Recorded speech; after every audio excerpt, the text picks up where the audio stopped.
The phone rang at 7:14 p.m. Her voice, sharp and titled, cut through the speaker like rusted metal.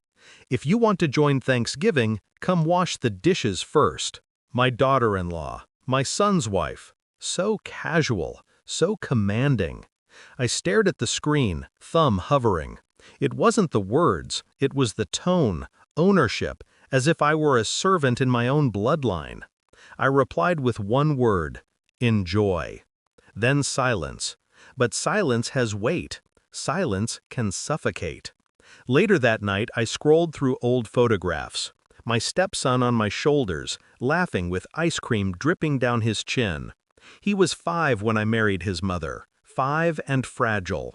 A shadow of a boy abandoned by his biological father. I gave him my name, my time, my weekends, my heart. Yet my wife, she never loved him the way I did. "He's not yours," she'd say quietly, like a stain behind her smile, a reminder, a wound. I swallowed the bitterness like old whiskey. Tonight, I felt something shift, something cold, steady.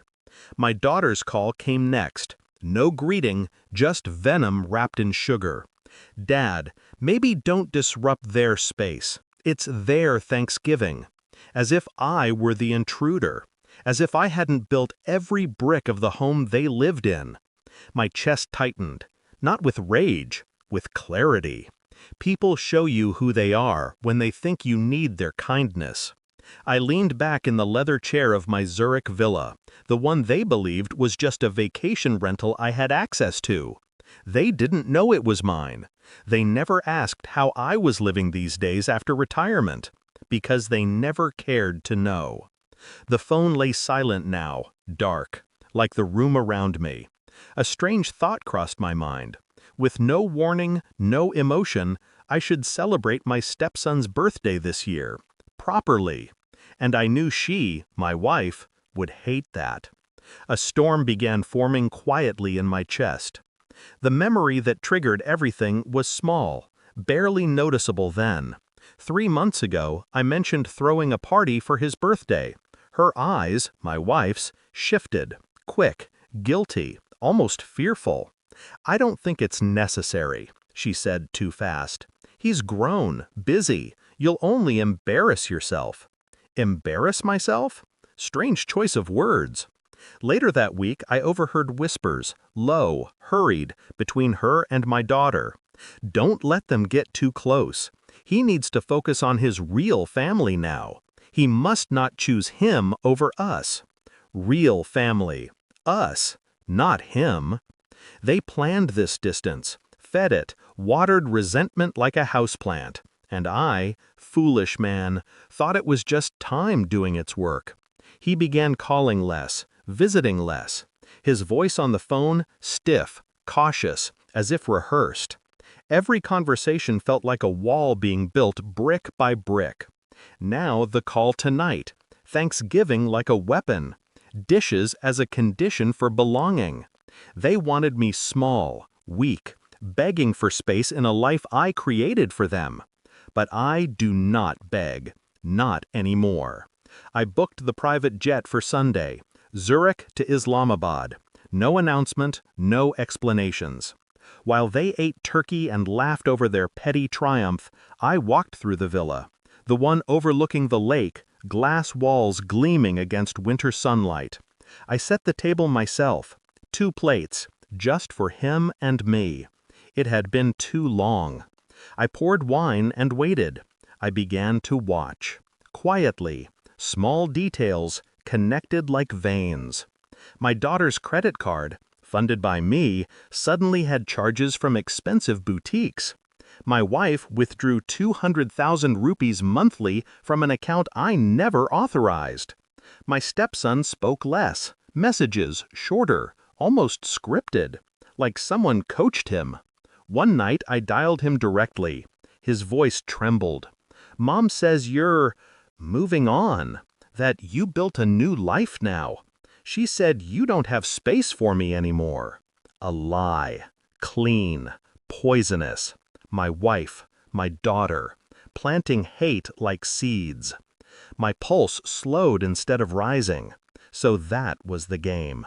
Not just neglect, manipulation, erasure. They wanted inheritance, control. They wanted me dependent, grateful for crumbs of affection. But I do not beg. Not anymore. I smiled to the empty room. A dead smile. I hired a private investigator the next morning. Not with suspicion, no, with certainty. Bank statements, call logs, recordings, screenshots.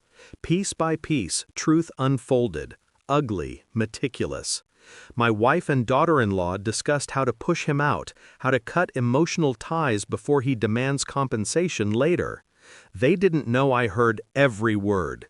My hands were steady as I saved the files to a drive. A plan formed itself. Revenge did not require noise, just timing. His birthday arrived. I hosted it, alone, at the villa. Golden lights reflected in the lake. A cake sat untouched on the table, candles waiting. I sent him photos, just two.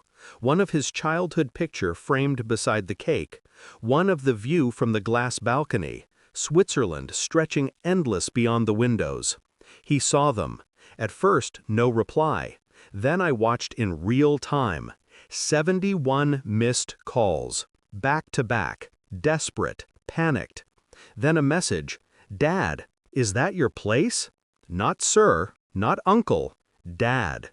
There it was, buried love struggling to breathe again. I answered his 70-second call. "Come see me," I said softly, "if you want to." Within 18 hours, he stood at my door, breathless from travel, eyes wide with wonder and guilt. I handed him the drive. "Watch it." The recordings played. His mother's voice, my daughter's, laughing, plotting. His knees weakened. He broke. Silent tears. I simply watched, cold, still. He finally whispered, "She lied to me. All these years." I nodded once. No comfort. He needed this pain. Truth burns before it cleans.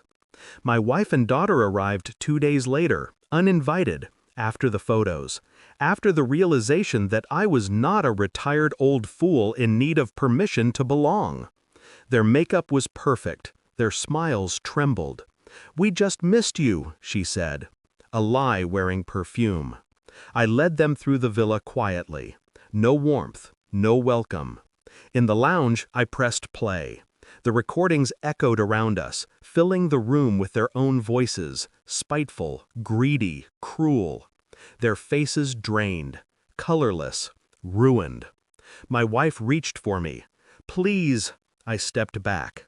Small distance, infinite. I transferred everything, I said, voice calm as winter. Properties, accounts, the villa, all to him. Their breath caught, like drowning. My daughter choked, "Dad, you can't." I looked at them the way one looks at strangers. I already did. No anger, no shouting, just the sound of the world tilting. They left in silence, broken, hollow, carrying nothing but their own greed. My stepson sat beside me on the balcony that night, not speaking, not asking, just existing, with me. I didn't tell him I forgave him. Maybe I never will. But I gave him something better, truth. And truth is heavier than love. As the lake mirrored the moon, I realized something simple.